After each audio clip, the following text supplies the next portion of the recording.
read some reasons. Somebody said it, but that wasn't what I was looking for. You guys said it. Could it be hereditary? It could be hereditary, 100%. Previous heart attack? Previous heart attack, that's a big one. So if somebody had a heart attack, well, see, this is a heart. They had a blood clot right here.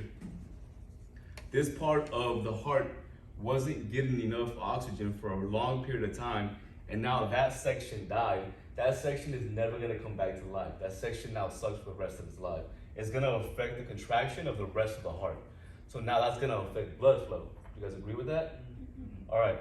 So that eventually, maybe not right now, because maybe they were 35 or 30 when it happened, and it's a small problem, but eventually down the road when they're 45, 55, that's gonna lead to them having congestive heart failure. Okay, so the heart's it's just not gonna pump adequately anymore. It could also be hereditary, meaning that